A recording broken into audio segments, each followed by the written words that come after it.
Gather around, freaks. The saga begins this month. Yippee! This week we are going to be made the clumsiest general, but not before we have a duel of fates at the pod race. That's a great name for an early 2000s indie rock band, I think. So gather around the subspace transceiver and gather around the cooking fire, because it's time once again for Hey, did you see this one? May the force be with you. Hello there. Us, Iceland Spaceport. We are still flying half a ship. Your move. Hello there. Hello there. Hello there.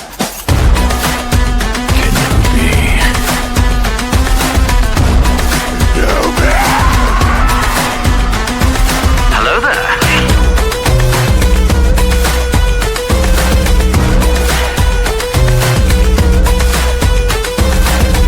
I sense a trap. Next move? Spring the trap. Your move. Spring the trap. Your move. I will deal with this Jedi slime myself. Your move. Kenobi. Your move.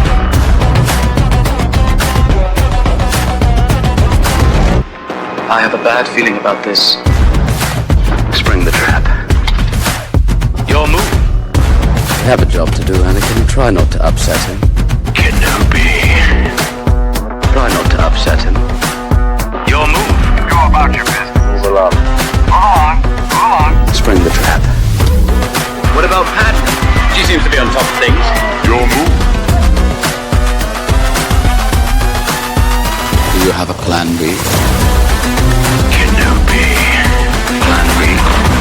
Kenobi.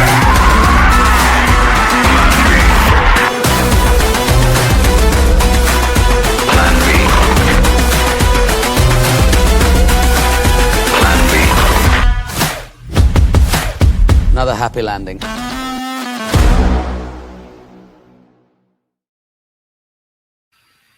Hello, everybody, and welcome to Hey, did you see this one? The weekly reaction review roundtable discussion where we just have to ask the question, hey, did you see this one?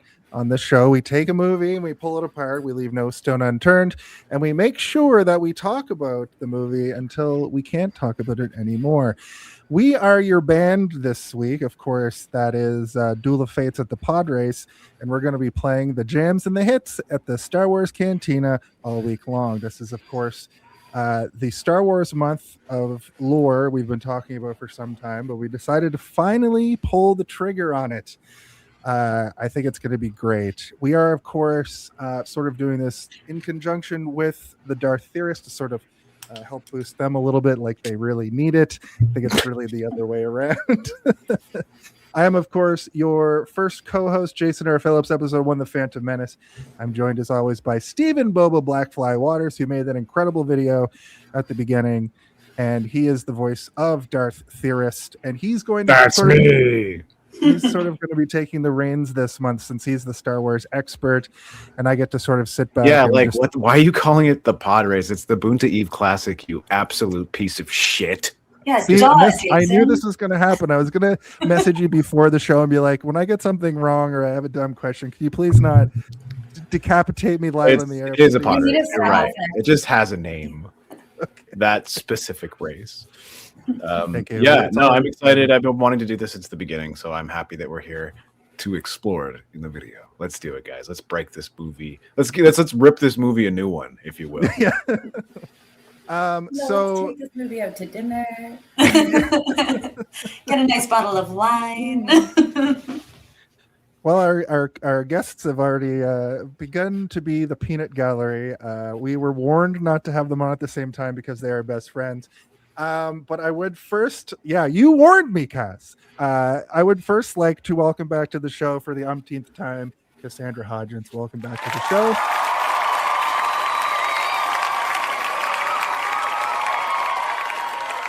Thank you for having me, as always. Hell yes. Pleasure. And welcoming also back to the show for the fifth time, What times? Tatiana! Welcome to the Five Timers Club. I never thought this would happen. I can't believe this is happening. But I could see it. Oh my God, they're so beautiful. Tatiana Ramos, how you doing? Welcome back. You're gonna get your own playlist on YouTube and jacket's in the mail. The That's smoker's jacket that says, I'm "Hey, still- did you see this one?" I'm waiting for mine, by the way. I've been keeping an eye on that mail for months. It's not here. Definitely got lost with all the postal strikes. Dang. Yeah, you're right. Yeah, that's what happens when I've got nothing. It's in the mail, but thank you. Welcome back. Congratulations on 5 times, Tat. We are talking about Star Wars Episode 1. This is episode 217, which is an incredible number. It's a big number. It's a large number. Oh, Someone's here. somebody's at the door right off the top. That's weird. Let's open the door and see who it is. And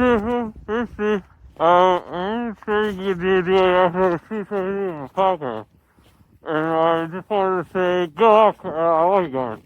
I'll see you soon, I'm sure. I just know you guys are going to show up. I love you. Oh my God, they killed Kenny. And I said that to him, and he's like, I didn't even realize. I'm like, hell yeah, brother. We all speak Love- winter in Canadian, or like Canadian winter. Yeah. All understood. Yeah, and if you're watching at home, you definitely also understood. So that's perfect. Well, we've gotten all the intros out of the way. We're here. We're talking about Star Wars. It's going to be a big month. What we should do first, though, is get a brief synopsis. Oh God, a brief synopsis. Zardoz speaks to you. Zardoz He is you. demands you synopsize this film. Tell him how, why, who, what occurs in this film.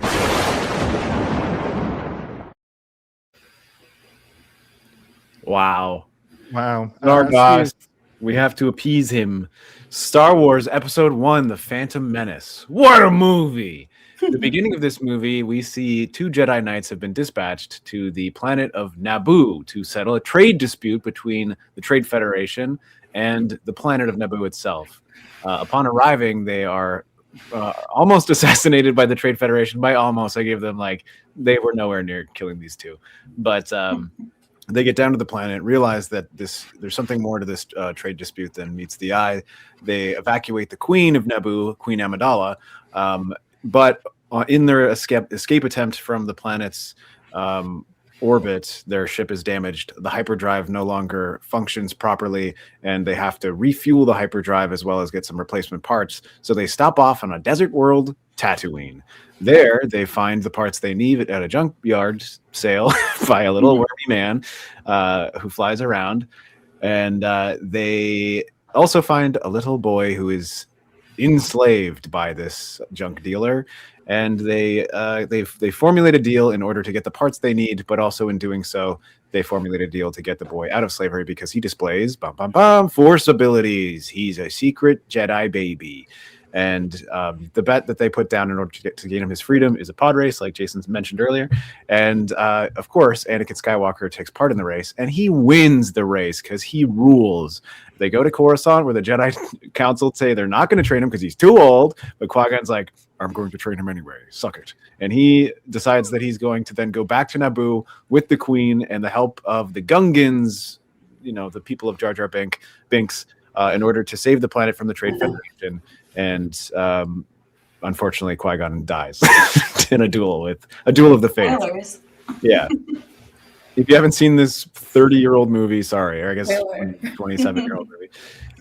There's a big battle at the end. Anakin flies a spaceship, and the Jedi fight Darth Maul, and Queen Amidala and her crew basically mess up the Trade Federation in the palace. It's pretty cool. But yeah, a lot of stuff happens in this movie, and I'm really excited to talk about it with y'all. You can also find a brief synopsis. It's about 3 minutes long.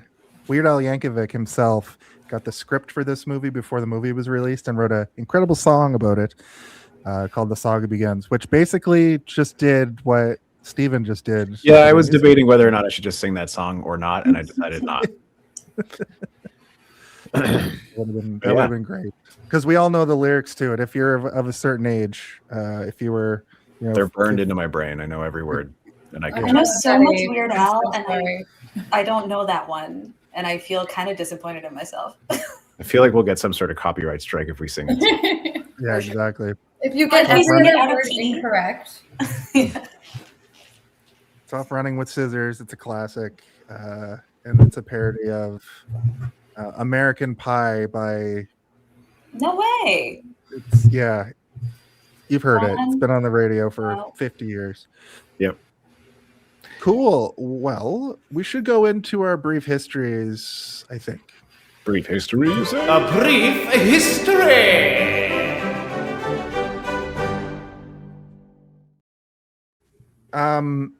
So for this week, what we'll do is, since it's the first week of the month, and we're doing a spotlight like this, give us your brief history of the movie, but also with Star Wars. And Cass, why don't you go ahead first? Me, okay. My brief history is kind of very brief this time because I was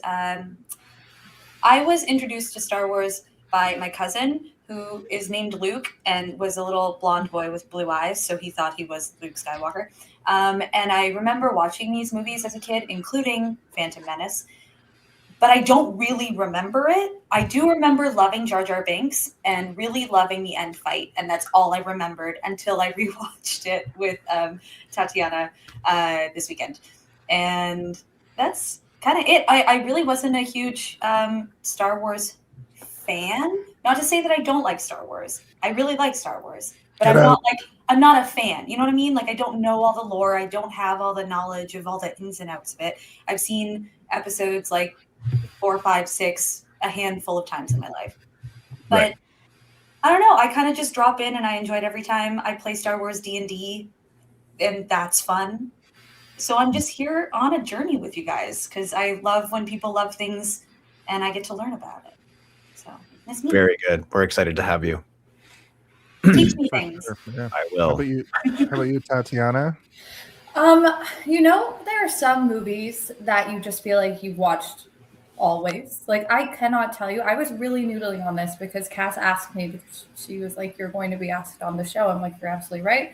I genuinely cannot remember the first time I watched Star Wars. I cannot remember what order I watched them in. I just do remember I always really enjoyed the movies, but I think similar to Cass, it didn't capture me with like a crazy fanaticism the way something like, for me, it was like Harry Potter, Lord of the Rings, those sorts of things.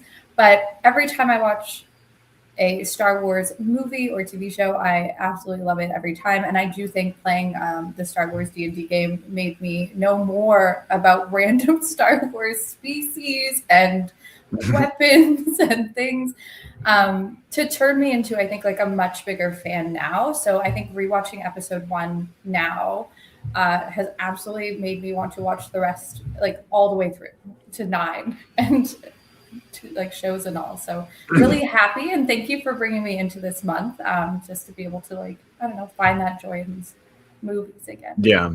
The roster this month is basically just like, who do we really, really want to be on? Not that we don't want to have everyone on, but we're bringing back our favorites for the favorites. Favorites. I'll take it. Yeah. That's right. Cass, if you're asked like a dozen times to be on something, you might be liked on it. Yeah. I just like it, like almost like in writing, because if not, I'm gonna second guess it. Yeah. Or that sweater in the mail. Exactly. Should I go now? I think it's time. I want Okay. Well, my first experience with Star Wars in general was my parents bought me the VHSs when I was, I want to say, like 4, maybe, and they didn't know what they were doing. They really don't know what they did. They basically changed the trajectory of my entire life. Star Wars means a lot to me, and it always has. And episode 1 is one of the greatest moments of my entire life in terms of like the amount of excitement that I had encapsulated inside of my body, the experience of watching it for the first time, and just the perceived takeover of everything in my life at that age by Star Wars. Like the advertising was everywhere. It was advertised through commercials, radio, buses, bus stops. Pepsi had like all these, or was it Coke? No, it was Pepsi had all these cans. Every can that was under the umbrella of Pepsi had a different character on it for an extended period of time, and you could collect the cans. And of course, I did collect the cans. If you found a gold Yoda can, there was some sort of prize involved with that. I don't remember what the prize was, but I also didn't find a gold Yoda can, so sadly, I didn't complete the correction. Yeah, they had a regular. I think he was on like 7-Up or something, but yeah, they had a gold can that you could find. The first time I saw episode 1, I had this idea in my head that the tickets were going to be sold out for like weeks and weeks, and I wouldn't be able to see it on opening weekend. And so I had this sort of like tragic heaviness in my heart of like, I'm never going to get to see this movie. It's going to be sold out forever. But then me and my friend Dirac, his dad was able to get us tickets, and we went to go see it. We went super early because we wanted to make sure that we got good seats. And then I went to go see episode 1. I think it was 10 times that summer. Like since the weekend it opened to the end of summer, I would get like $20 a week for an allowance, and I would basically just go every single weekend to watch it. Usually with different people, right? Like somebody would be in my grade, and they'd say, "I'm going to go see Star Wars," and be like, "I'm coming, I'm coming, I'll meet you there." It was like the first sort of time my parents trusted me, because I was quite young. They trusted me to go to the movies without their supervision. So yeah, it was a big deal for me. And I've said this phrase before, you know, people call them comfort movies or feel-good movies. This, to me, is sort of the definition of a chicken noodle soup movie, which is a thing that I have told to you guys in the past. Princess Mononoke is one that pops into my head immediately. All the time. Yeah, Needful Things is another one. But essentially, this is a movie that I put on when I'm feeling depressed, or when I'm feeling sick, or if I'm hungover, or, you know, just anything where I'm not feeling 100%. I'll put this movie on specifically because I know that it's going to pull these sort of nostalgic feelings out of me and make me feel good. But the issue with that now is that I tried to watch this movie twice this week, and I fell asleep both times. How warm and comfortable this movie makes me feel. Luckily, I've seen this movie like, I'm pretty sure, over 100 times. Me and my friend Dirac, from the beginning of this story, we used to put this movie on when we first got it on VHS and just play with action figures. And when the movie would end, we would rewind it and just put it on again. So it just existed in the background, as well as this thing that we would sit down to watch specifically. But yeah, I know that this movie is not well loved, and I know that this movie is criticized by almost anybody within the Star Wars community of a certain age. There are people much younger than us that absolutely love this movie, but I love this movie, even though I was kind of within that realm of like everybody shitting on it and being like, this is the worst thing to happen to my childhood since the time my father killed my mother, or whatever. That's the kind of shit people would say. And to me, when I would hear these things, I'd be like, what? It's the greatest movie ever made. They can just burn Hollywood to the ground now. It's over. The greatest movie has been made, and it's Star Wars Episode 1. Anyway, I'll yield my time. Yeah, I'll give my It time. made my heart so warm, That is Steven. so Wow. I love that. Mine's like pretty similar, but I didn't get the same like bug as Steven. I got the re-release trilogy DVDs from my uncle, and I would watch them all the time. So, and like my dad showed it to me growing up. So like I wasn't a stranger to Star Wars, but it didn't affect me obviously the way that it did Steve, because I kind of fell more in love with like superhero stuff, and I wouldn't get a good superhero movie until after this came out. But I remember this coming out, and my dad, I saw it obviously, but my dad went to see it, and he was like, it was the best thing I've ever seen. But the early internet was like, it's the worst movie ever. So I kind of gave him shit for it. But the thing is like over the years, I've watched it a bunch of times. And especially now with the shows, the TV shows casting such a wide net of ideas in the Star Wars universe, I feel like this fits in Star Wars just as well as anything else does. I think it's a good movie. It's just, I think that it. My fucking original VHS that I got in 1992. I love that you had to run away to get them. Because I was like, do I have those here? And I do. Plus. But I watched this. If you look real close, my sister drew on Han Solo and Princess Leia's faces kissing with pen. And I told her I'll never forgive her, and I I haven't. Have not? Yeah. Fair. Sisters are bitches. As a sister, As a Scorpio, I always encourage holding a grudge. So If I had a They go VHS for player, it. I'd love to put them in and see how worn down they are because of the amount of times that I've watched them over my life. that's fair. That's wild. Anyway, sorry, Jason. I didn't mean to interrupt you. That's right. But I have, like I was just saying, I did watch this over the years many times, and I don't dislike the movie. And I think especially now with TV shows, it fits in great. I think that Jar Jar Binks though is like a really weird misstep for the series across all of it. Like I'm just watching this character going like, why did George Lucas decide to like put this guy in the movie? And he is pretty redeeming, and I like the fan theories about him and stuff, but those are just fan theories. So he's the most confusing I thing wouldn't put about it past, like, in terms of those theories. So, like, I'm sure everybody's familiar with the Darth Jar Jar theories that exist and how they become extremely popularized close to when The Force Awakens was coming out and things. But like, I don't hate the theory. In fact, I kind of like the theory quite a bit. But at the same time, I know that George Lucas, he is like a twist man. Like, he likes having twists in his stories. The ultimate twist being that Luke Skywalker is the son of Darth Vader, and I think that he really was trying to play around with things to see if he could to recreate that level of twist. Even within this movie, there were versions of the script that actually this is production talk, so we could either. Well, I have a little bit more. Sure, yeah, go ahead. Sorry, we'll get back to that in a second, but I watched it twice this week, and I was captivated the whole time. I was basically how I wanted to end that, because I really think that we have a TV show. Like, I've seen every TV show except for the animated stuff now. The And animated's so good, dude. Sorry. I know, I'll get to it eventually. But the last thing I watched was Skeleton Crew. I haven't seen Andor season 2 yet, but the last thing I watched was Skeleton Crew, and watching this movie right after kind of evoked. I kind of got what they were going for more watching this movie, like concurrently with that. It fell kind of flat for me in the end, but it was still a cool like story they told about pirates and kids and spaceships. And Neil. Yeah. And Neil's one of the greatest characters ever in Star Wars. I think just ever. We don't even have to specify Star Wars. All media. Full stop. In all media. I will say, going back to the gold Yoda can, I looked it up. It's ridiculous. It could be. There must have been a lot more of them than you maybe remember, because guess how it was a cash prize. Guess how much money the cash prize was? $1,000. Much lower. Oh. Much lower. $100. Much lower. $5. A little higher. And no for a can of Coke. Yeah. I mean, basically, it was redeemable for a $20 cash prize. Oh, that's criminal. I guess there must have been more than I thought. Like, the way it was touted, it seemed like there was like one. Like you could find one somewhere. It's your golden ticket. Yeah. 5 golden cans. But I mean, I bet you America. the can itself for a time, I don't know about still, but it was probably worth a lot to collectors and things at the time, right? Well, actually, it probably could be still.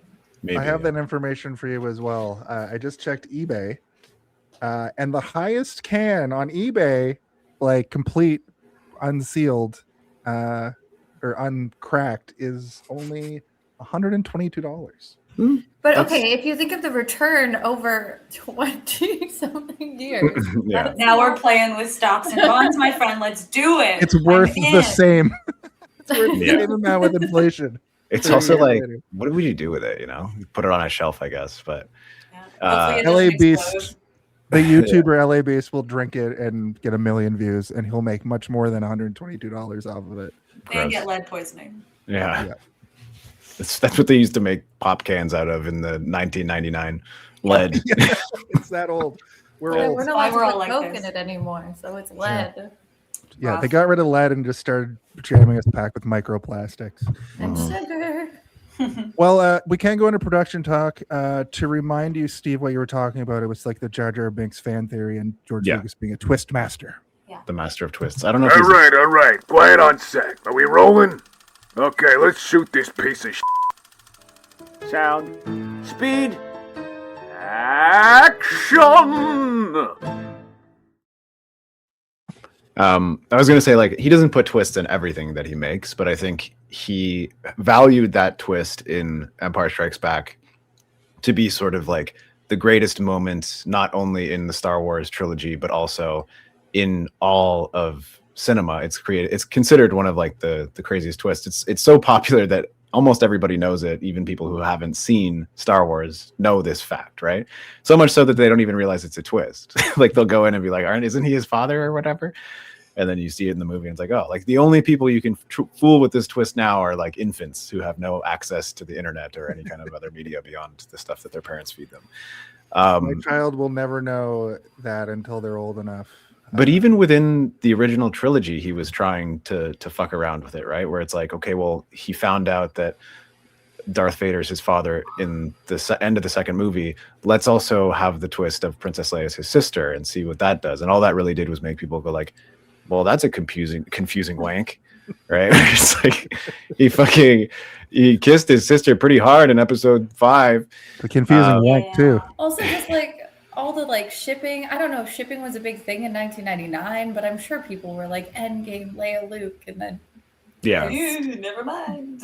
But it didn't have the same weight. It's interesting and it makes the dynamic between the characters cool, and it also infers that Leia has an innate ability in the Force, which adds to her character in terms of like why she's so talented in certain things when it comes to like manipulating people. Yeah, exactly. Off the charts. But yeah, there was a version of this script for episode 1 where he was going to have Qui-Gon, the character of Qui-Gon Jinn, played by Liam Neeson, be named Obi-Wan Kenobi and still die at the end of the movie. And the twist would be like that we thought Obi-Wan was safe because he obviously exists into the other movies. And when he dies, the character that we know of Obi-Wan, played by Ewan McGregor, ends up taking that moniker for himself and calling himself Obi-Wan after that fact. So he is still Obi-Wan. That was the idea. Too. That's fun. It is fun, but at the same time, it's kind of too much, right? It's kind of weird, right? Yeah. And like, I feel like if they were to do something like that, they would have to rework the entirety of the film in order for that to make sense in some way throughout. But it's just the example of him once again trying to be like, we got to twist things around on people. Like, they're expecting one thing, we got to give them something else. But there is also like a compelling amount of evidence to support the Darth Jar Jar theory in terms of just weird stuff that exists throughout like Jar Jar being able to jump really high and seemingly like clumsily getting out of situations that should have his head getting blown off or getting blown up by tanks and stuff. He's just constantly. I sort of saw his Jedi ability, if you keep going with that idea, as like a drunken master, but for clumsiness. Yes, that's by design. Especially that one bard build. Where he's just falling all over the place and he gets a droid stuck to his foot and it's shooting people. Like there's a lot of evidence in that first movie. And also this comment is fucking hilarious. That's why I always check the midi-chlorian count before you kiss somebody. Yeah. But then there's also the stuff where like the real sleuths would, they see Obi-Wan or Padme talking or Qui-Gon talking and Jar Jar's in the background seemingly mouthing stuff, and it lines up and it seems like he's using like a Jedi mind trick and things, and you're like, this is far more compelling than it should be. Like, like I love a good conspiracy, especially when it's just about a harmless thing like a movie, but then when you see this evidence, you're like, damn, this is actually crazy. And there's like behind the scenes footage of George Lucas being like, he's a funnier character than we've ever had before, but if we get him to work, it'll really, do some things. And it's like they add ominous music in the background, being like, no, he's just planning to make, he's planning to have this horrifying reveal later down the line that Jar Jar is actually a master manipulator, and he's from the same planet as Palpatine. They've been in cahoots since before the war and the Trade Federation and all of these things that was meant to slowly cascade. Yeah, exactly. He's just playing an idiot, and eventually it'll be revealed that he's a scary Sith Lord, which I don't know. I feel like there is a reality in which if you pull that off properly, it would work in a way that would be so interesting and embarrassing for the people who shit on Jar Jar, right? They're like, oh my God, he was a fool on purpose. Like he gets rid of the accent and just is like, yes, Misa doing this the whole time. With his groovy pants. I love his groovy pants. They're good. But obviously the cloak on, and he looks the other he working looks pretty theory. menacing. Yeah, the other working theory is that like that was the plan, but the reception of Jar Jar Binks was so horrendous that Lucas So abandoned it mean. because he was like, "Oh man, people really don't like this character." I feel like it's because maybe people, and maybe it was like more leaning to the adults that went back to watch this. I found this out recently today when I was like, what are some fun facts about this movie? 16 years after the first Star Wars movie came out, where maybe like, oh, they're trying to appeal to kids with this character because like he's funny, right? And like Cassie, you said it yourself, like you really liked this character. He's like a funny guy. He's like, so yeah, you're kind of like, I loved him so much. I don't know. That's like the one thing about really intense fandoms is like I think groupthink can become an issue where it's just if it starts to feel like a big thing, everyone else is going to pile in with it too, and you're kind of just like, this was a really fun movie. And Jar Jar Binks, you know what? I sometimes found him annoying, just because I think that type of stuff. I think any sane adult would. I wouldn't want to travel with this guy. Like, No. I don't want the guy who's like accidents just happen around. Yeah. I'm clumsy as fuck. Yeah. Don't stick your hand in that laser. You'll go numb. So he sticks his whole head, and then we get a straight 2 minutes of him having a numb tongue just as comedy. It's just that kind of Well, stuff. it's also like if you watch, there's that scene where they're walking through Mos Espa, and like it's a completely clean street with one pile of dung, and he just happens to find it. You know, he's the one who steps in it and goes, "Oh, that's the Force." Yeah, proving the theory right. Yeah, that's the Force. That's true. It's the good side of the Force. Really trying to like guide his foot into that pile of shit. Everything has balance. That's what we're supposed to learn from this. It's a balance. Yeah, exactly. But there's so many moments where it's like, okay, if he is the goofy guy, yes, it makes sense. If he's Darth Jar Jar, why is he trying to eat that weird frog creature and getting into bar fights with pod racers and stuff in the streets? Steven, he's method. He's a method actor. He's method. He's like, what would a dumbass do right now? Ah, yes. But maybe the Force is just pushing him in that direction. We'll talk about that more when we get into the body. But this movie is interesting because it was made for 115 million. It has George Lucas's money, by the way. This is one of the most expensive indie films ever made. I think its return might be one of the best ever. Though. Yeah, over $1 billion worldwide gross. I think for a while it had the top, like in terms of total gross for a while. Now it sits somewhere in like the 40s, I think now. But for a long time, it was one of the top five highest grossing. I think all three of those Avatar movies are in the top 10. I think just are they like balancing out population to like an inflation, because there are way more people now than there were in 1999. Way more people that can afford going to the movies. It's getting more expensive. Yeah. Or streaming or pirating or whatever. Access but also to like theaters, yeah. The thing is like also James Cameron spends over $1 billion every time making these fucking things too, right? Which is insane as well. But George Lucas, he financed all three of these new movies. I don't think that was the case for the original trilogy, but he did. These are technically independent films, all financed by him out of his pocket. Do you know why? Like, obviously those other three did so well. Like, why would he have even needed to finance these himself? He wanted to have the freedom, right? So like, if creative control, right? Yeah, he'll get a studio to publish the movie for him after he makes it. But if he gets them to pay for it, then they'll come after him with a bunch of studio notes and have to change things based on what they feel of the movie. There are people that argue that might have made for a better three movies, but I personally, I like all three of these movies, even though I think that the latter two have a lot more issues than this one, for me at least.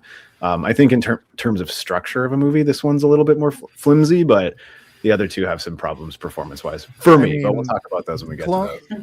Yeah, Clone Wars has the thing of like they made a whole dynasty franchise out of it, TV shows and a lot of different stuff that fits into the Clone Wars era. And then also, if you look at the sequel trilogy that came out over the last decade, like it seemed like J.J. Abrams was listening to the internet trolls and kept changing stuff based on what the fans wanted, which I want George Lucas's like vision. Laser focus. It's crazy that he didn't direct a movie between A New Hope and this movie.